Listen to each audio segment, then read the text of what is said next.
It is always such an honor to be a part of these types of events. I can't tell you what it means to me to be here, but it's also an important thing that I'm here, my friends, because I have come with a warning. A warning about a creature that has spawned from the depths of hell. And even now it moves and weaves among us, unleashing its dark and destructive energy. It is. Oh yeah. It's Pokemon, the Pocket Monster. Pokemon was introduced by Nintendo back in the mid-90s on the Game Boy originally, and it almost instantly became a global phenomenon. In fact, games featuring Pokemon have been featured on almost 300 million copies sold in the last 2 decades. But almost immediately upon its initial release back in the mid-1990s, the God Squad was crying foul. They were freaking out. Here's a classic clip I'm about to play you from a television evangelist. His name is Phil Arms of Life Reach Ministries in Pasadena, Texas, and he had this warning. So Pokemon is a game that teaches children how to enter into the world of witchcraft, how to cast spells, how to use psychic phenomena, how to put to work supernatural powers against their enemies, how to fantasy role play. Pokemon world is a world of the demonic, of the satanic. But while you might not take it quite seriously, I assure you that demons take it quite seriously. Satan takes it quite seriously. Oh, you laugh. But demons take it seriously. The devil takes it quite seriously. This guy is Matt Slick. He's the president of CARM, the Christian Apologetics and Research Ministry. He had posted an article in 2007, still available on the CARM website, with an update that released last year, asking the question, Pokemon, what is it? And more importantly, is Pokemon dangerous? The answer coming down being yes, potentially it is. It conditions the child who plays the game into accepting occult and evolutionary principles. You see that? The occult and the hard science of evolution. Is Pokemon dangerous? Potentially, yes, it is. Still quoting from Matt Slick, or paraphrasing, Haunter. Haunter can hypnotize you. He can eat your dreams and drain your energy. That's a satanic power. Abra is a mind reader. That's dark magic. Kadabra emits negative energy that harms other people. Ghastly can make you go to sleep.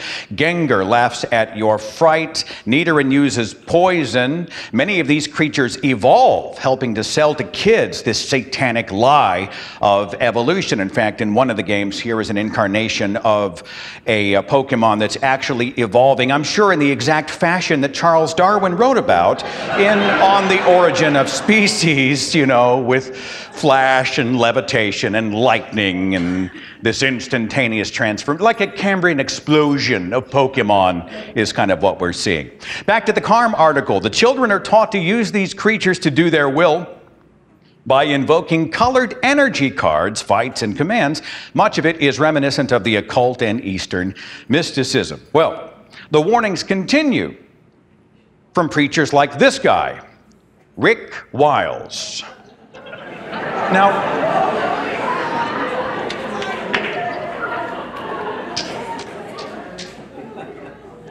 Rick hosts the ironically named True News radio show. Just think of an unholy union between William Lane Craig and, say, Alex Jones. And you have Rick Wiles, okay?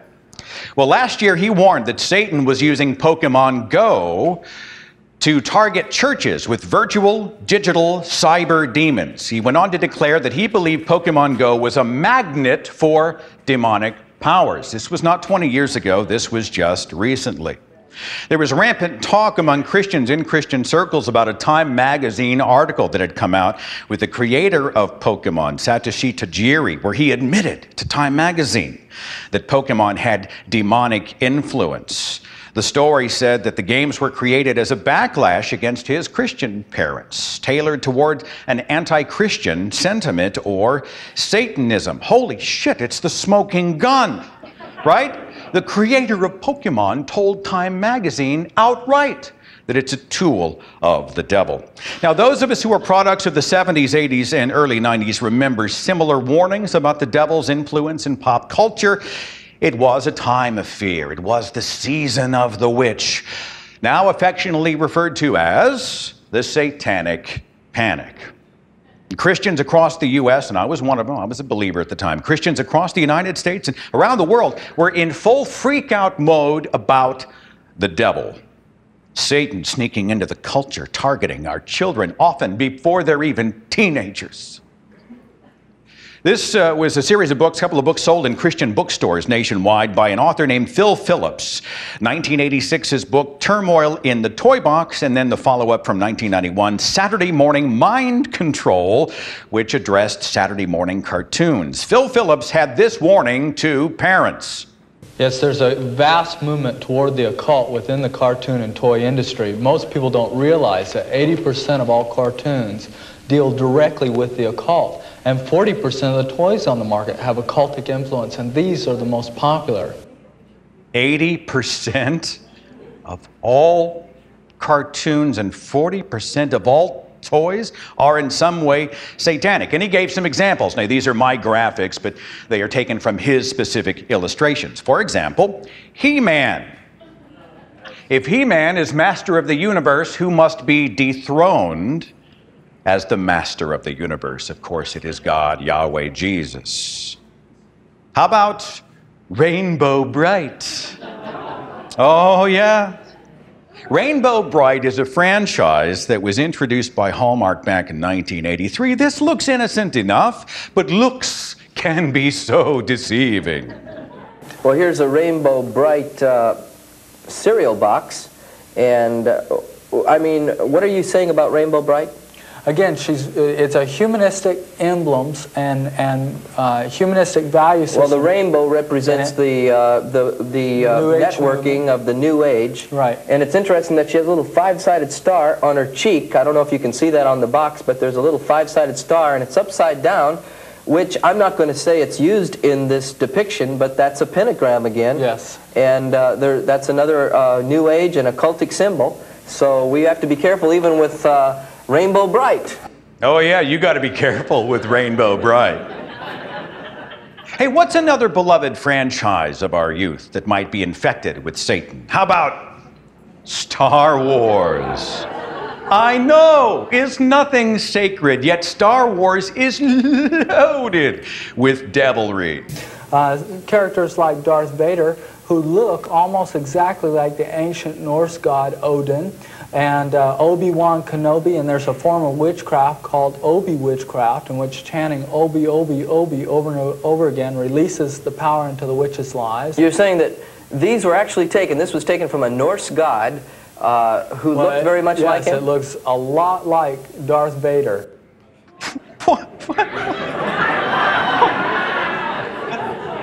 What are they talking about? Darth Vader looks nothing like the depictions of Odin. It makes no sense. And yet it does not stop there, my friends.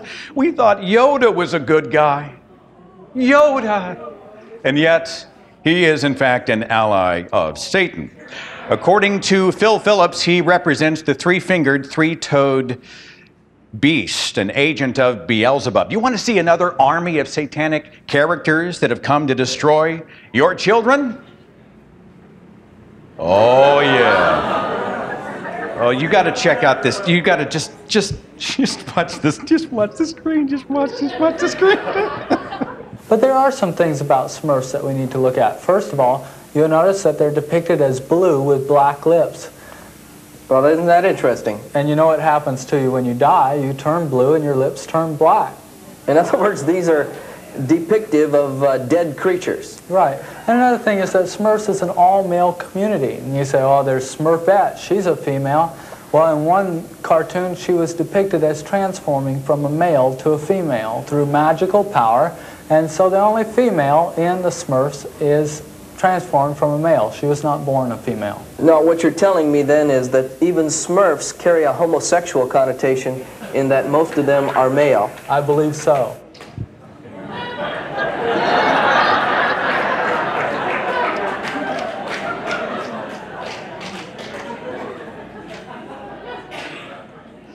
Was anybody in this room, and I'll do a show of hands, anybody in this room ever warned about these? Oh, yeah. This is an early version of advanced D&D or Dungeons and Dragons. Raise your hand if you've ever been a druid, a paladin, sorcerer, warlock, anybody? Oh, you are all going straight to hell. You didn't just play a game. You weren't just playing a game. You were tearing into the portals between dimensions. You were opening the spirit world and inviting dark magic, even Satan himself, into your lives. And this was the conversation back in the 80s that was happening not just in the United States, but globally. I mean, whole articles were written, studies were done. Is this just harmless fun, or is it witchcraft? Is D&D a tool for injecting Satanism into the lives of our young people? Anybody here know what chick tracts are? From Jack Chick? Well, if you're not familiar, Jack Chick was a batshit crazy. But Jack Chick was a guy who produced these tiny little Christian comics, and they were distributed by the hundreds of millions, and they had all these wild messages, more than just fundamentalist Christian. They were just really wild and interesting little comics that were put under windshield wipers and dropped on sidewalks and stuck in Halloween trick-or-treat bags, and people just gave these everywhere. Well, there was one produced by Chick Tracts in 1984 called Dark Dungeons. This specifically related to the phenomenon of D&D. And this story warned about the dangers of the game, featuring two major characters. The first character, her name was Debbie. Debbie played the game, and she was a natural. Debbie was so good that the dungeon master at one point said, "You are so awesome at this, I think it might be time to teach you rather, how to do magical spells in real life." "Oh gosh, you're going to teach me the real power?" She says, "I think you have the personality for it now." And as is so true in real life, she then took Debbie off to a witch's coven where she was trained to become a priestess of the craft, and her name was changed to Elf Star, which I think sounds like a minivan. But anyway. The second character's name was Marcy. Marcy was playing D&D, and Marcy died in the game. You know, you play a video game, your character dies, you play a game, you die, you're out. Well, Marcy was playing D&D, and her character died, and she went into a funk of depression. And so Debbie goes over to her house and said, "Marcy wanted me to come by tonight. I'm so glad you're here," Marcy's mother says. "She just hasn't been herself since her character died in the game. Maybe you can go up to her room and talk some sense into her." But alas, when Debbie goes upstairs, what does she find but Marcy, who has hanged herself from a light fixture in her own bedroom? The narrative was, Dungeons and Dragons. Jesus Christ, you might as well give your kids a loaded handgun. This is dangerous stuff. This guy's name is John Todd. He was featured as a character in several Chick Tracts, but John Todd was also a real guy. He was a real guy who said that he, as a believer, was once a member of, wait for it, the Illuminati. Now, if you're not familiar with the Illuminati, just picture in your mind Spectre from all the James Bond films. All right, this organization that's everywhere, controlling everything. This secret society that has the puppet strings to world governments and private corporations, the Illuminati. This is actually the cover of John Todd's 1980 quote-unquote autobiographical story of his escape from the Illuminati. Well, John Todd said in one Chick Tract that the most powerful spells hitting Christian homes come through rock music, and that's why we must burn those records tonight. And in the 80s, during the Satanic Panic, we did see a lot of churches, their youth groups would bring albums out, rock albums, and they would have album burnings. People would tell the horror stories, and we believed them because we'd been brainwashed, indoctrinated, conditioned to believe. We threw the album in the fire, and we heard the sounds of screaming. And we saw spirits that sort of came up out of the smoke and went into the sky, and everybody had a story, right? Burn the witch was the message being taught to us. Expose and condemn and call out these agents of satanic sorcery among us. Agents like these guys. Oh, yeah. This is not a rock band. This is not entertainment. This is an attack against all that is good and righteous. These guys flick their devilish tongues. They breathe fire. They vomit blood. They have satanic orgies back in the green rooms and spit their devilry in the face of Jesus Christ. We were told that KISS wasn't just a band name, but it actually stood for something. Anyone know what this was supposed to stand for? Just shout it out. I'm not crazy. We were told and believed that KISS stood for Knights in Satan's Service. This was clear and irrefutable proof that Satan wanted to rock all night and party every day.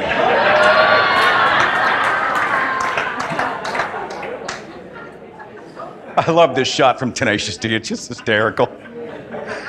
Rock music, the devil's playground. Anybody else warned about this guy, Ozzy Osbourne? Ozzy got his start back in 1968 as the frontman for the English rock band Black Sabbath. Their moniker alone, an affront to God. Their debut album cover featured this creepy woman, alleged by many to be a real-life witch.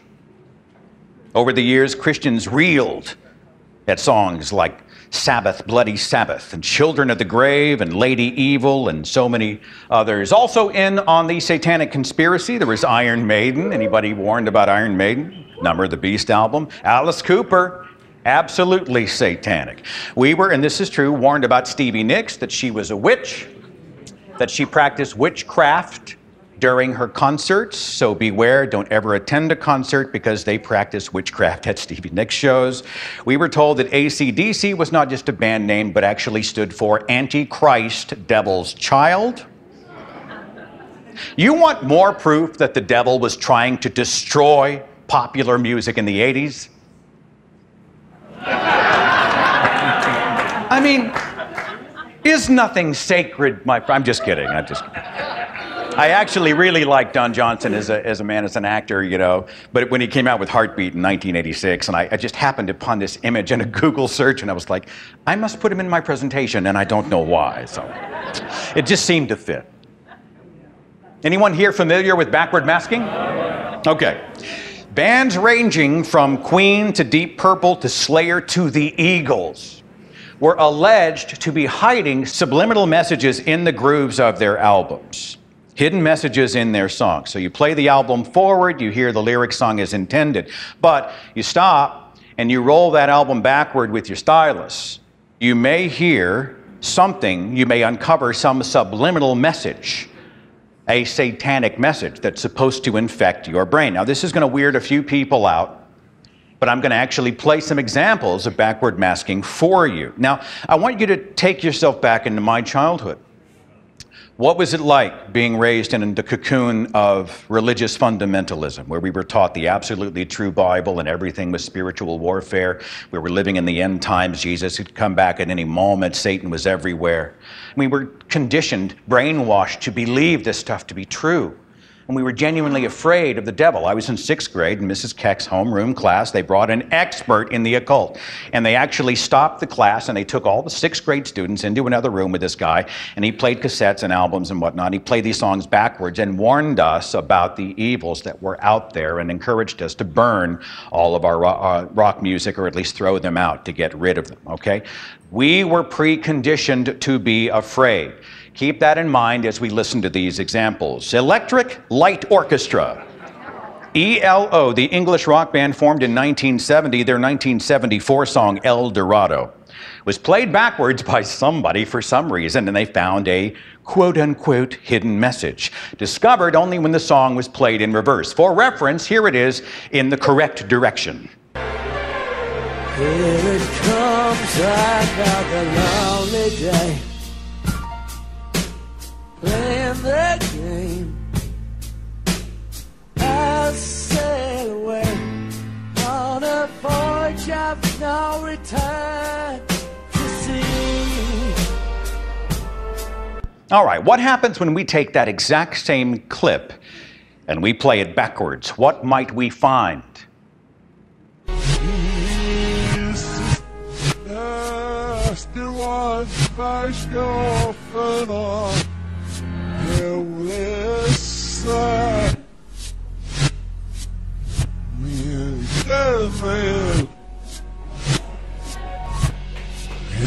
Everyone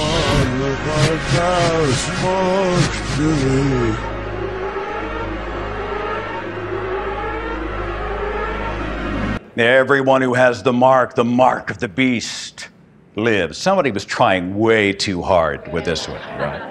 Anybody familiar with patternicity and all that is way in front of me, but let's continue. We were warned about the Beatles' counterculture influence and their ties to darker satanic themes. One specific song, which contained hidden messages, was Revolution 9 from the White Album. Played forward, it sounds like this. Number 9, number 9, number 9, number 9, number 9, number 9, number 9. Played in reverse, what might be found?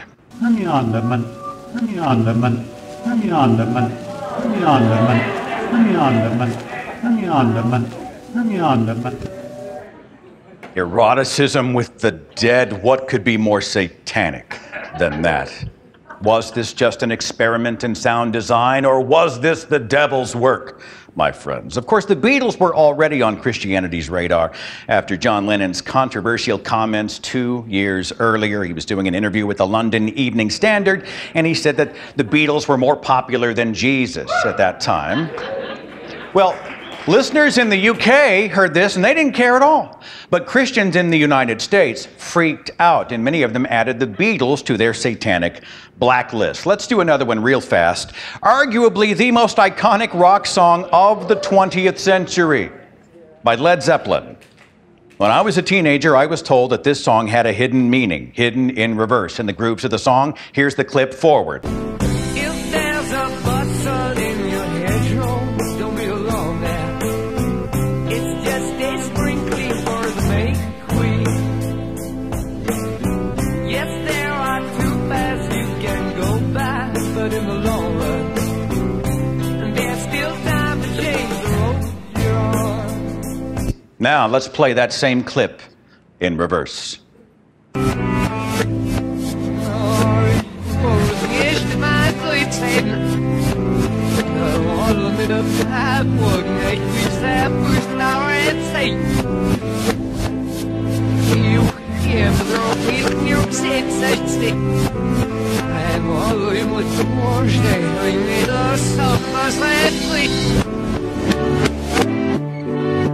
Okay. Well, it took about 5 minutes before clever music marketers realized that they could get a ton of publicity if they purposefully started adding backward messages in these rock songs.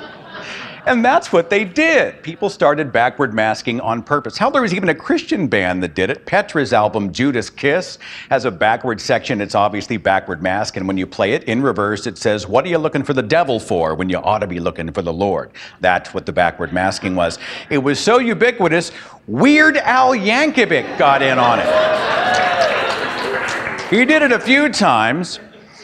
On his 1984 album, in 3D, he put it on his Nature Trail to Hell song. Can I play you the clip from Weird Al? All right, here's Weird Al Yankovic backward masking.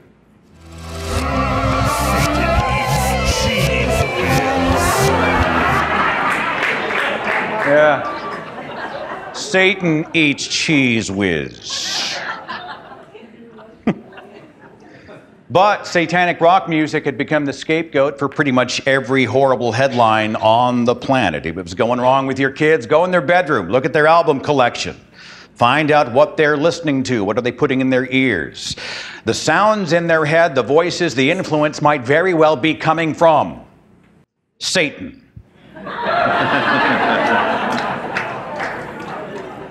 And I totally got my buddy Aaron Ross permission to use his face for this image, okay? It was a surreal phone call. I called him up. I'm like, "Hey, what's going on, bro?" "Oh, I'm good." "Hey, would you be the devil?" "Okay." No, my. Remember, this was in many ways a generation already inclined to paranoia and religion-fueled indignation. It was the time of Jerry Falwell and the moral majority. They warned about an America falling into the clutches of permissiveness and self-indulgence and rebellion and wickedness, right? The mid-'80s saw the height of the controversy about sex, drugs, and violence represented in the lyrics of pop music, rock music. We saw Tipper Gore and other people established, the PMRC, the Parents Music Resource Center. There were Senate subcommittee hearings. This is Dee Snider of Twisted Sister, Frank Zappa, John Denver was there, all testifying before the Senate subcommittee. Judas Priest was sued after two guys got drunk and shot themselves in a suicide pact. The grieving families found Judas Priest music in their rooms or whatever and decided the band was responsible. Took them to court. This is singer Rob Halford on the witness stand in 1990. The case was dismissed by a judge. It was the time of the Night Stalker, the serial killer, Richard Ramirez, back in 1984-85. Killed 16 in California. He said that the AC/DC song Night Prowler inspired him to prowl, to sneak into people's homes at night. Another smoking gun in the Satanic Panic conversation. The Beatles' Helter Skelter was alleged to be the inspiration for the Manson murders of 1969. Remember, Charles Manson led a murderous commune, killed actress Sharon Tate and 4 other people in August of '69. Remember that the 60s and the 70s saw the rise of the celebrity serial killer, from Manson to the Son of Sam, the Zodiac, John Wayne Gacy, Ted Bundy, and others. All of this feeding into a public attitude of fear. It was the time of The Exorcist. Now, it's hard for us to take ourselves back to 1973, when the film released based on the book. But at the time, people considered it to be genuinely cursed and demonic, people running out of the theater, believing they had witnessed a piece of hell itself. It's hard for us to go back that far because we're so jaded by the horror films and the culture and whatnot. Back then, this was considered satanic. 1982 saw the Tylenol murders. Anyone remember this? Somebody put cyanide into bottles of Tylenol, prompting a national panic. In fact, Tylenol actually was pulled from every shelf in the United States. And this is where they developed the safety caps for our medicines. Something good came out of the tragedy, but people felt really paranoid. I mean, they couldn't even trust their own medicine. Anybody remember the Procter & Gamble scandal? Christians everywhere, believe it or not, Christians everywhere stopped buying Procter & Gamble products, and they make everything from toothpaste to whatever, all right? Because their logo looked like this. It was a half moon with 13 stars, and this was said to be satanic. There's a horn at the top and the bottom of the half moon. The 13 number is always bad. And in the bottom of the beard on the right, or along the edge of the coin, that is supposed to be an inverted 666. And so Christians began boycotting Procter & Gamble. All right, at one point they were fielding, I think, 10,000 phone calls a month at Procter & Gamble because people believed they were satanic. There was a story that was going around about the president of P&G appearing on Phil Donahue's daytime talk show in 1994, declaring proudly that he was a Satanist and he donated millions to the Church of Satan, and P&G was so big he wasn't worried about the repercussions. This was a thing in Christian culture, right? Procter & Gamble's in league with the Church of Satan and its founder, Anton LaVey, a scary person. The father of Satanism, the Black Pope, the evilest man in the world, Anton LaVey, author of the Satanic Bible, a book that none of us had actually read, but we knew was the worst thing in the universe, okay? And when I was a believer, if somebody brought one over, like they'd showed up at my front door and said, I can have a Satanic Bible, you got to see this, it's crazy, there's a good chance I would not have allowed them into my house because I believed it was like some sort of a carrier for dark supernatural energy. It was the foundational book for LaVey's Church of Satan, which was founded in 1966, this satanic cult which prowled the shadows of polite society. It kidnapped babies, it sacrificed animals, it gave Jesus the middle finger at every turn. What was the favorite holiday for the Church of Satan? Halloween. Anybody here warned about Satan's holiday when you were a believer? A few of you. We heard horror stories about Halloween. This guy, actually, his name is Mike Warnke. He proclaimed that he was a former Satanist high priest. a drug user and Satanist high priest, and he did a Christian perspective on Halloween, talking about all the horrible sacrifices and all the satanic ties to Halloween. Mike Warnke had written an autobiography released in 1978 called The Satan Seller. He said he was a Satanist high priest, and they, cut people's fingers off, and they had satanic orgies, and they, animal sacrifice, all these horrible things. And then he found Jesus, and he became a very popular Christian comedian. In fact, he founded and headed up for a long, long time a multi-million-dollar, quote-unquote, ministry. He wrote the Schemes of Satan book. That was released in 1991, more on Satan's attack on humanity. But on Halloween, that's the day, right? That's the day where you want to lock yourself up because satanic rituals are practiced on Halloween. It's the day you got to check your kids' Halloween bags because people are putting razor blades in apples. The Satanists want your kids in the emergency room, and they were going there by the thousands. It's horrible. Whatever you do on Halloween, make sure you lock up your black cat. Lock up your cat. The Satanists are out there. They're going to get your cat. And they're going to go sacrifice your cat on the altar. By the way, speaking of cats, and I just thought this was funny, I saw a meme on the internet, or a poster, a graphic, a comic, whatever you want to call it, that showed a cat and said, "Every time a cat cleans itself, it is worshiping the Dark Lord." And you can see the five-pointed cats. Like if there really was proof of the devil, it might be the cat. I've got a cat at home, and I love him. His name is Cat. We spell it with a K. His name is Cat.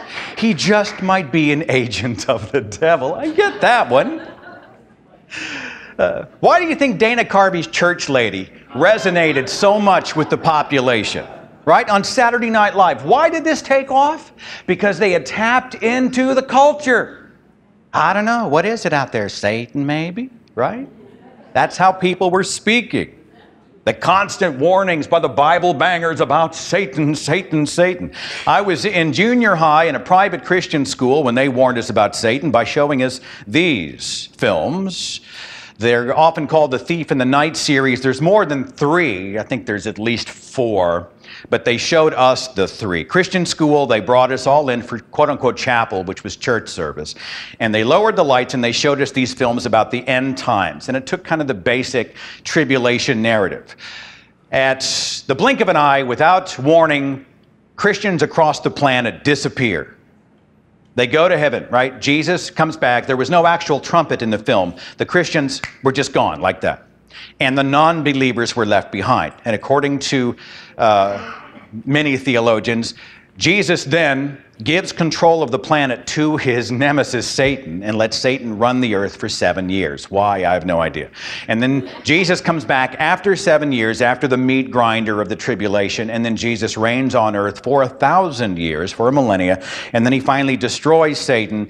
And some people say Jesus makes the earth a new heaven, but most theologians I've heard in Protestant Christian churches say we then go off to heaven. But that's kind of what happens. Jesus comes back, the 7-year trib, then Jesus reigns on earth for a millennium, and then it's heaven. Well, according to the films, the tribulation happens. It's not too late to accept Jesus if you miss the rapture. It's just that you have to endure the tribulation if you choose Jesus after he comes back the first time. There's a one world government depicted by these guys in nasty looking sunglasses and uniforms with a van called Unite, a one world government. You guys see that going on there? And they travel around and they force people to take the mark of the beast, the satanic mark on their hand or on their forehead. If you refuse and say, no, I choose to follow Jesus, they then take you to a public square and they execute you by guillotine. I was a child when they brought me into the auditorium and they lowered the lights and they showed me the future. They showed me all 3 films that talked about people being beheaded in a public square because they didn't choose Jesus. And there were monsters and all manner of just agony and pain and insanity and chaos. And at the end, when the lights came up after the film, they looked at us with a straight face and said, now who would like to come forward and accept Jesus Christ as their personal Savior? Tears in our eyes, we were shaking, our lips were quivering, we were hugging each other. We were traumatized. This is child abuse.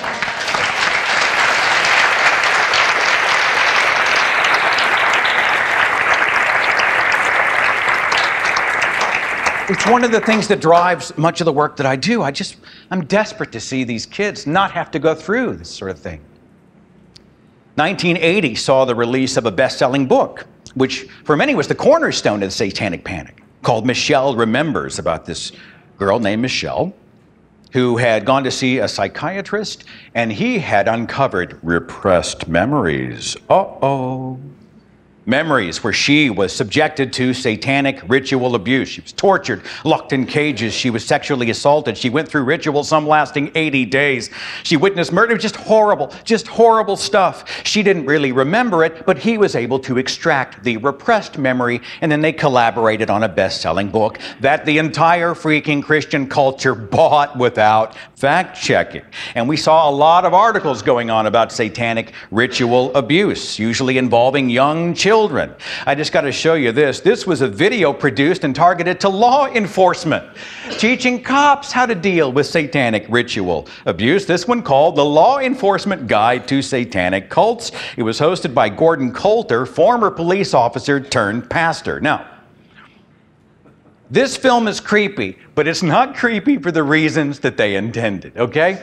In fact, for that reason, if I may, I would like to retitle this video clip. I would like to call it Uncle Gordy Wants to Make You a Video Star, okay? And I have added my own on-screen commentary at the bottom. Here we go.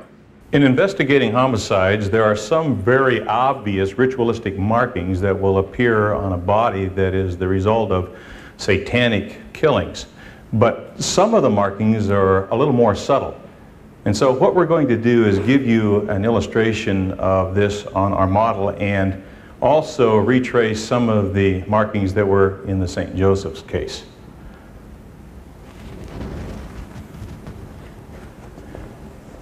You'll note on our model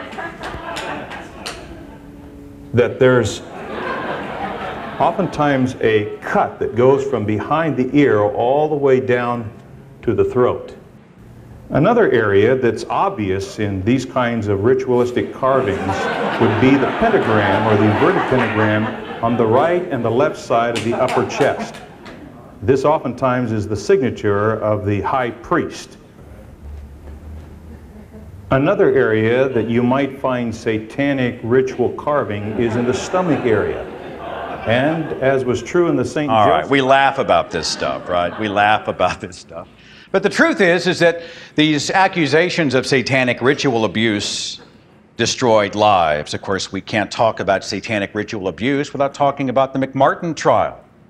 The McMartin daycare trial, the McMartin family accused of satanic ritual abuse of the children that they were charges over. And for almost a full decade, from 1983 to 1990, this was the trial that mesmerized the nation. It was featured on Geraldo Rivera's 1988 television special called Devil Worship, Exposing Satan's Underground. And he interviewed the parents of children who went to McMartin daycare.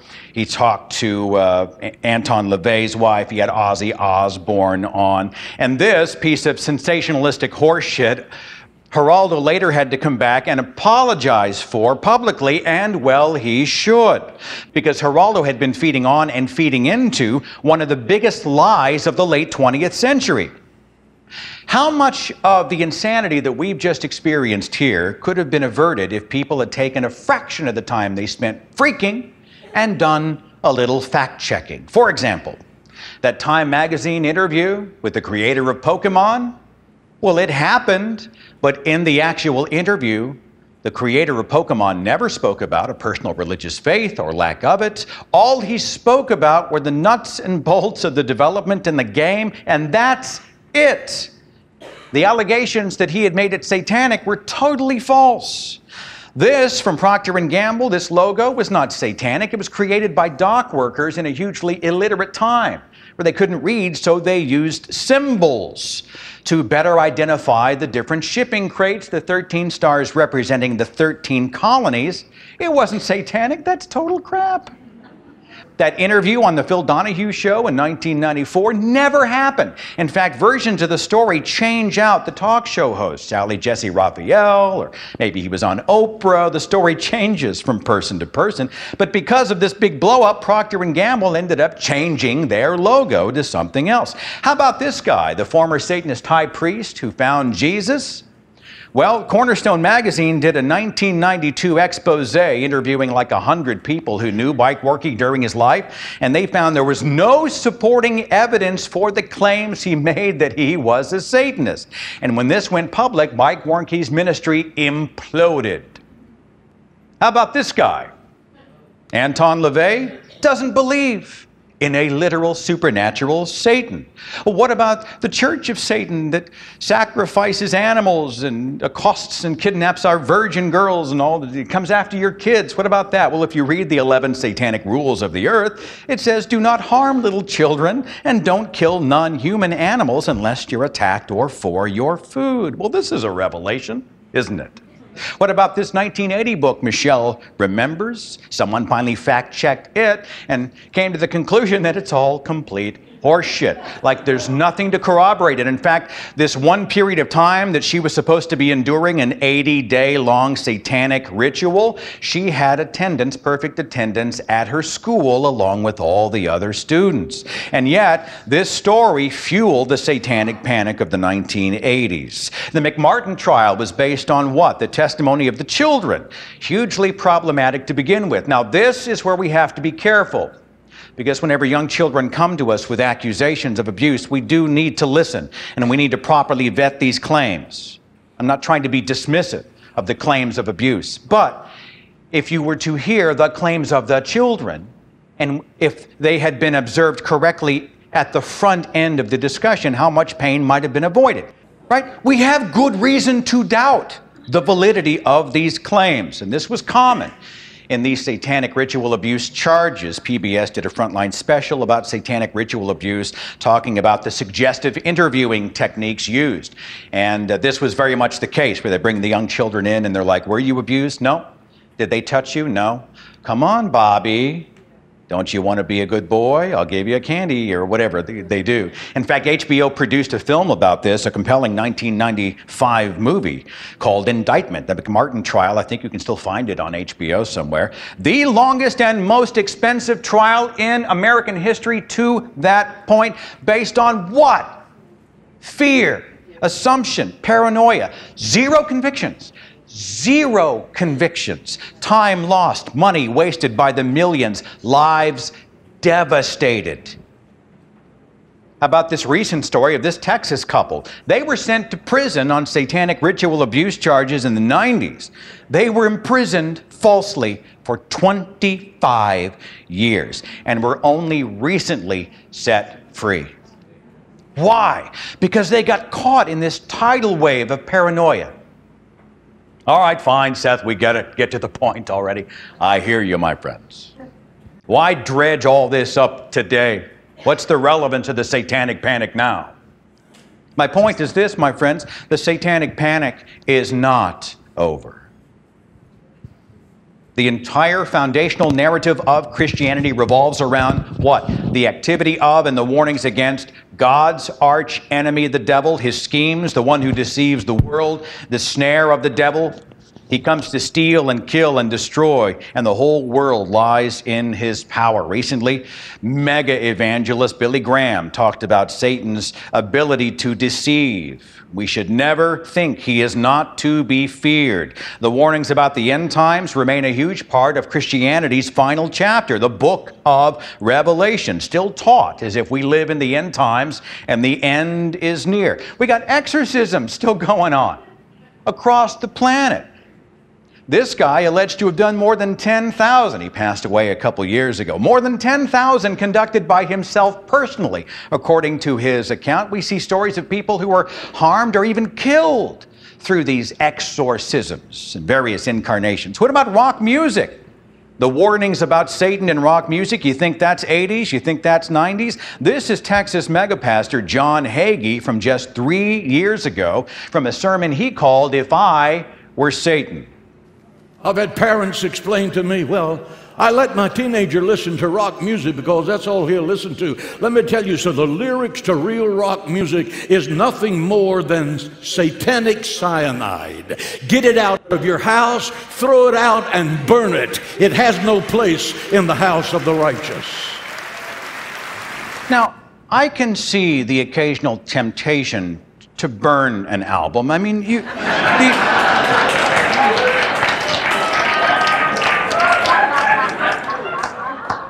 I'm just kidding. I got nothing against Nickelback. They're just a great punchline, okay? They're just a great punchline. Why are Christians so freaked out by our friend Lucian Greaves of the Satanic Temple?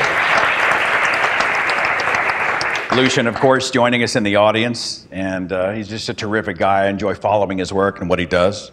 Why do people flip out when they have the Ten Commandments monument, and he's like, cool, we're going to grab Baphomet, we'll be right there, we're going to put it up next to the Ten Commandments. Why do Christians freak out so much, right? Because they're terrified. It's the Satanic Temple. They're totally wigging out. Why is Pascal's wager still a thing in the 21st century? Well, I'd rather believe and be wrong, because I don't want to go to hell. I'm afraid of hell. Why do we see churches promoting hell houses every October? This is the month of Halloween. We see these judgment houses or hell houses. They're haunted houses that are produced by the church, and they have biblical themes. And they drag these kids through and show them all manner of pain and blood and car wrecks and crime and abuse, just all sorts of nastiness. And then at the end of this gauntlet, they have counselors waiting at the door to lead children, young people, youths to meet Jesus Christ, to become saved. The reason this works is because of Satan and the satanic panic. Why are churches still targeting and indoctrinating little children to fear and escape the devil? The satanic panic is alive and well. No matter how many love verses Christianity preaches, Christianity is, at its very foundation, a fear cult. From the beginning of the Bible to the end. The whole narrative hinges on having the antagonist against which the hero might play. From the serpent in the garden in the book of Genesis, the agent of Lucifer, who would come to steal and kill and destroy, to the Satan of Revelation, who will be bound for 1,000 years and ultimately destroyed. The devil is the linchpin for all of Christianity. He's the reason we should surrender to Jesus, the reason to accept God, the reason to line up and bow down and obey. It's so important that we break these chains of fear, to stop giving ourselves over to the irrational, the magical, the plays upon our greatest fears, and the very human tendency to panic. We panic pretty easy, don't we, as a species? We are an evolved and evolving species. We have to open that closet door and discover that in regard to Satan and the supernatural, there simply is no monster in there. As one of my listeners said so aptly on Twitter, and I had to steal it and put it on screen, he said this: you know, it's sad when you have imaginary friends. It's even sadder when you have imaginary enemies. Right? For years, for decades, my friends, for decades, fear controlled me. It controlled me. Until thankfully, like so many of you, with the help and encouragement of others, you know, I found some amazing books at the right time, and I found some online communities at the right time, and I was reminded I wasn't alone in my questions at the right time. And you know, thanks to many wonderful activists who helped me at a critical moment at that time, I was able to sort of turn my back on what is arguably religion's most powerful weapon: fear. I finally left Christianity and called myself an atheist in 2008. I was 38 years old. Now,